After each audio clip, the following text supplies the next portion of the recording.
குமரி மாவட்டத்தில் வெளுத்து வாங்கும் கனமழையால் தாழ்வான பகுதிகளில் உள்ள குடியிருப்புகளில் வெள்ளம் புகுந்துள்ளது.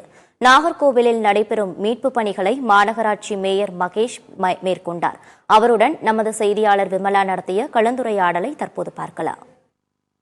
கன்னியாகுமரி மாவட்டம் முழுவதும் கடந்த 2 நாட்களாக பெய்த கனமழையின் காரணமாக நாகர்கோவில் சுற்றுவட்டார பகுதிகள், பெரும்பாலான தாழ்வான பகுதிகள் தண்ணீர் மூழ்கி காணப்படுகிறது. அதிகமான வீடுகளுக்குள் தண்ணீர் புகுந்துள்ளதால் ஒவ்வொரு இடமாக நமது மாநகராட்சி மேயர் அவர்கள் ஆய்வு மேற்கொண்டு வருகிறார்கள். இதுக்காக என்ன நடவடிக்கை எடுத்திருக்கீங்க? நேற்று முன்தினத்திலிருந்தே நேற்று இரவு வரை மிகவும் கடுமையான மழை பெய்தது உங்களுக்கு எல்லாருக்கும் தெரியும்.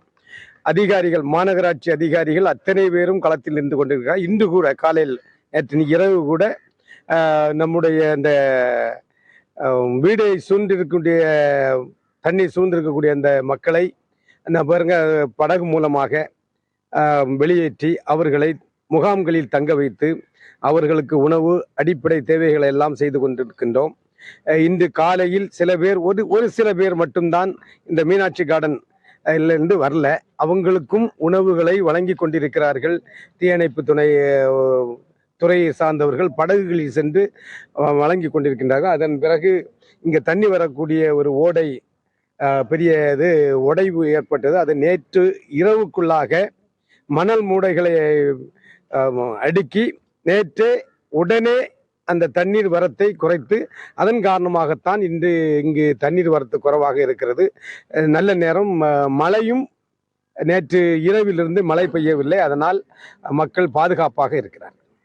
நேற்று இரவிலிருந்து மழை இல்லாத போதும் கூட இந்த தண்ணீர் வடிந்த பிறகு அதன் மூலம் தொற்று நோய்கள் ஏற்பட வாய்ப்பு இருக்கு. இந்த தொற்று நோய்கள் மக்களுக்கு பரவாமல் இருக்க சுகாதாரத்துறை சார்பில் என்னென்ன நடவடிக்கை? சுகாதாரத்துறை சார்பாக அத்தனை நல அலுவலர்களும் ஃபீல்டில் இருக்கிறாங்க. அதே மாதிரி சில முகாம்கள் அமைத்து அவங்களுக்கு உடல் பரிசோதனை செய்து காய்ச்சல் ஏதாவது வந்தாலும் உடனே பார்ப்பதற்காக அத்தனையும் முகாம் அமைத்து அத்தனை அலுவலர்களும் பணியில் இருந்து கொண்டிருக்கிறார்கள். இதற்காக தூய்மை பணியாளர்கள் எவ்வளவு பேர்? 611 தூய்மை பணியாளர்கள் நாகர்கோவில் மாநகராட்சியில் மட்டுமே வேலை பார்த்து கொண்டிருக்கிறார்கள். நேற்று நைட்டு கூட தூங்காம இன்னும் நாங்களும் நம்ம கமிஷனர் எல்லாருமே